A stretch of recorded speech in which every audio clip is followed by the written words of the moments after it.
On the news tonight, President Tinubu calls for promotion of peace in Nigeria, emphasizing no place for hate. Rivers State Governor Siminalayi Fubara intensifies efforts to sustain peace in meeting with Wike. Governor Ademola Adeleke dispatches top-level delegation to Akinlalu over recent killings involving Amotekun. On the foreign scene, Israel pounds areas across Gaza Strip, destroying several residential buildings. Good evening, this is News at 7 on Western Spring Television. My name is Okoyemuni.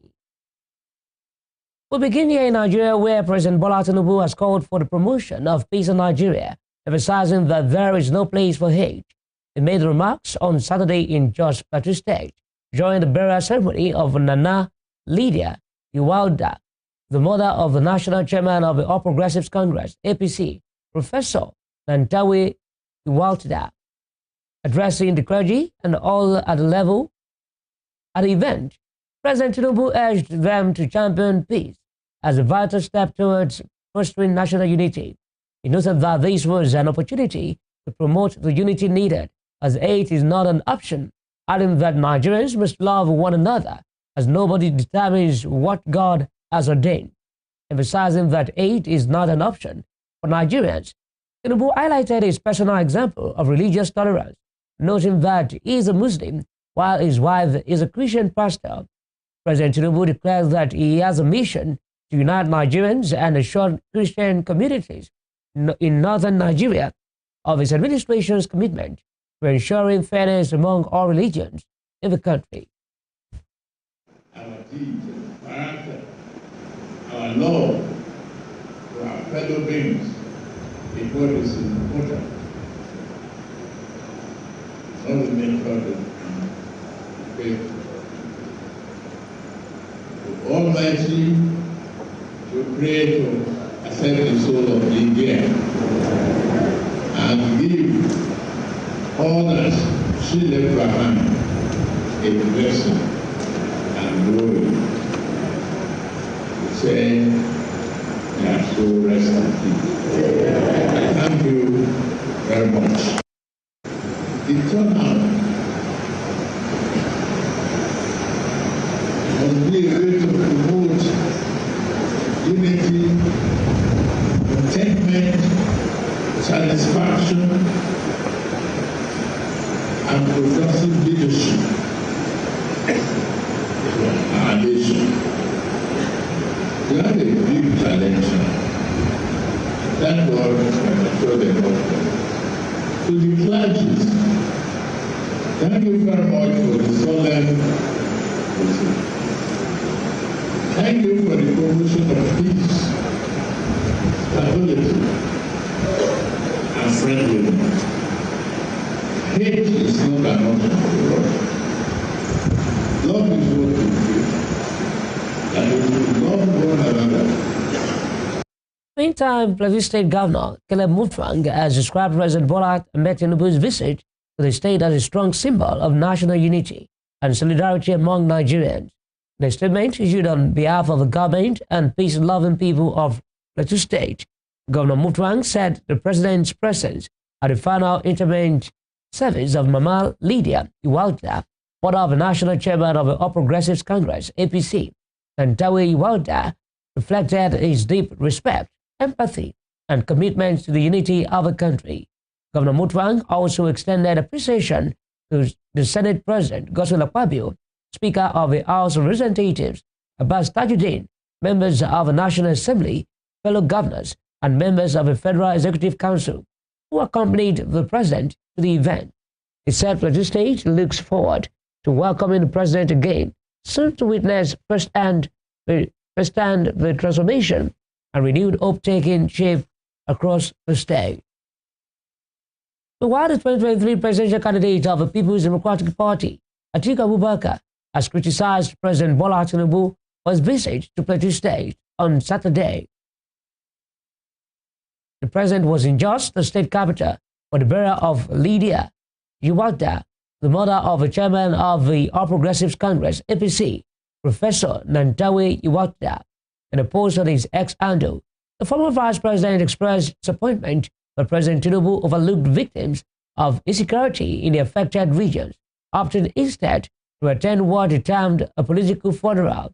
He noted that with large swaths of the country under siege from unrelenting insecurity and innocent lives lost, it was unfortunate that the president has not, for once, visited any of the affected states to commiserate with those grieving. Atiku said President Tinubu's attendance at the funeral held in one of the most frequently attacked regions of the country reflected a lack of empathy for victims of insecurity. He said that the message is clear that the president would rather feast than feel, adding that Nigerians are watching and will remember. In politics, Rivers State Governor Siminalayi Fubara has intensified efforts to sustain the peace recently restored in the state after over 2 years of political tension. As part of measures to consolidate the calm atmosphere in the oil-rich state, Governor Fubara on Saturday night met again with his predecessor and now Minister of the Federal Capital Territory, FCT, Nyesom Wike, this time alongside a larger group of political leaders loyal to the FCT minister. The closed-door meeting held at the Port Harcourt residence of elder statesman Chief Ferdinand Albraba till the early hours of Sunday, following a valedictory on Wednesday between the governor and members of his cabinet. During the session, Governor Fubara directed commissioners affected by the Supreme Court judgment on the Rivers political crisis to step aside, while 8 others unaffected by the ruling have since resumed official duties.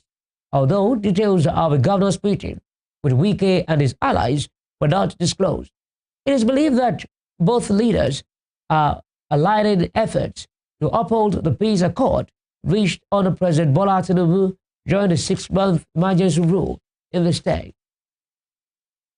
Now to security matters. The Armed Forces of Nigeria on Saturday said it arrested 16 officers for alleged indiscipline and breach of service regulations.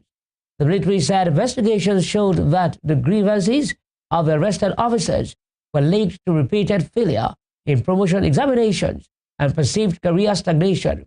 According to a statement by the Director of Defense Information, Brigadier General Tukur Gusau, their conduct was described as incompatible with military standards. He noted that some of the officers had been under jurisdiction for various offenses and were either awaiting or undergoing trial.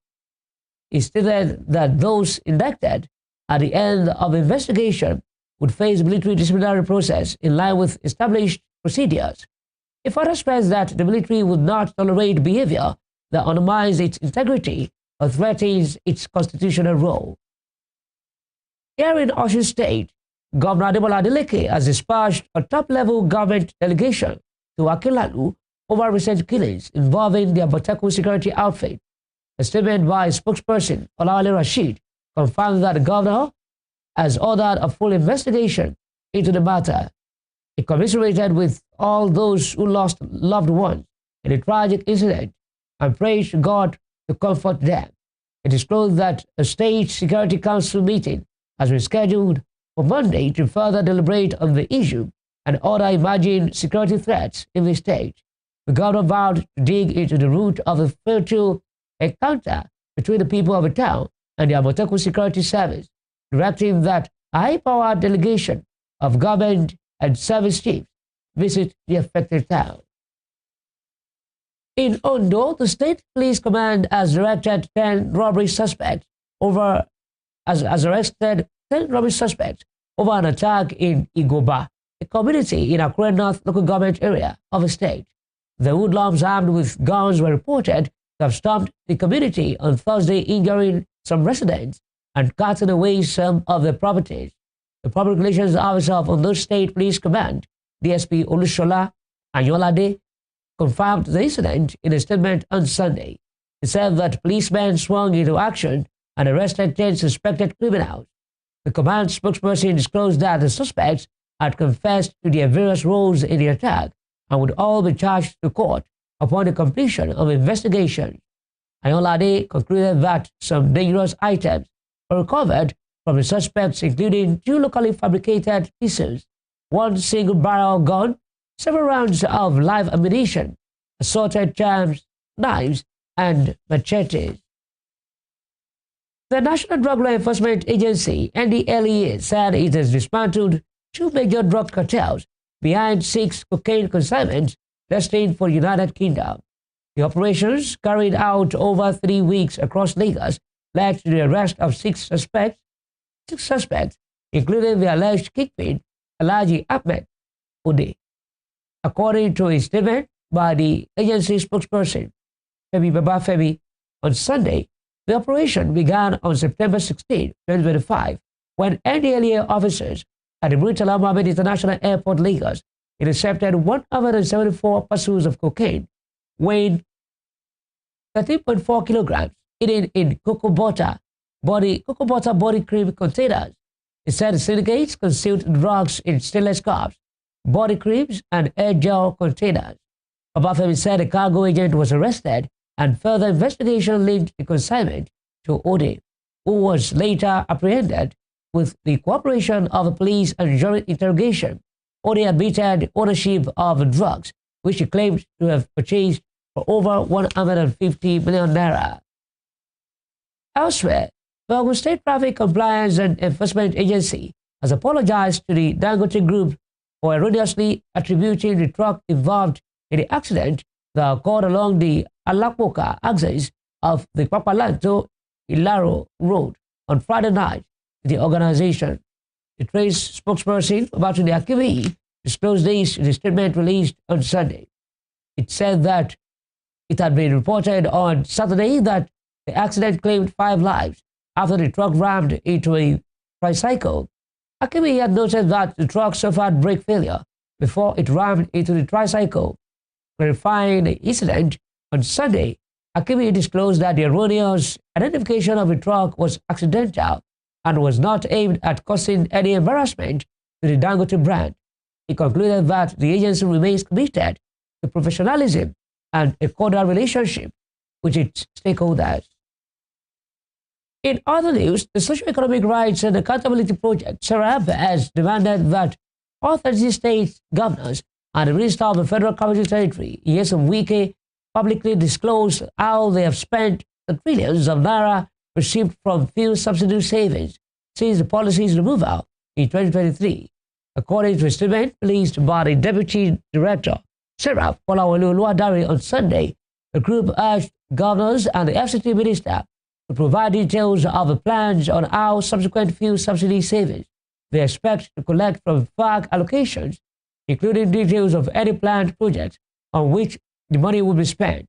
SERAP warned that there is a significant risk of mismanagement, diversion of public funds, and reckless spending on non-essential luxuries, while millions of Nigerians continue to face worsening of poverty. It cautioned that if the state government and the FCT administration fail to respond to the request within 7 days, it will take appropriate legal action to compel transparency and accountability in line with the Freedom of Information Act and recent Supreme Court judgment. In Imo, the state government has commenced payment of the new Naira 104,000 minimum wage to workers, fulfilling its earlier promise to review salaries upward. The state employees received alerts reflecting the new wage structure, sparking excitement and gratitude towards Governor Hope Uzodinma for the implementation. Uzodinma had approved the payment of 104,000 naira for fresh government workers, 513,000 naira for medical doctors, and 220,000 naira as the entry point salary for lecturers in state-owned tertiary institutions. According to a statement released by the Special Advisor to the Governor on Public Enlightenment, Prince Eze Ugochukwu, and made available to the newsmen on Sunday, the new wage policy will strengthen the state's economy and improve workers' welfare. With the implementation, Imo State now tops the list of states paying above the national minimum wage of 70,000 naira, with Lagos State second, Rivers State third, and both Akwa Ibom and Bayelsa tied at 4th. You're watching News at 7 on Western Spring Television. Here to come, First Lady of the Federal Republic of Nigeria, Senator Oluremi Tinubu, urges renewed focus on addressing the pressing global teacher shortage. We'll bring you more on this when we return.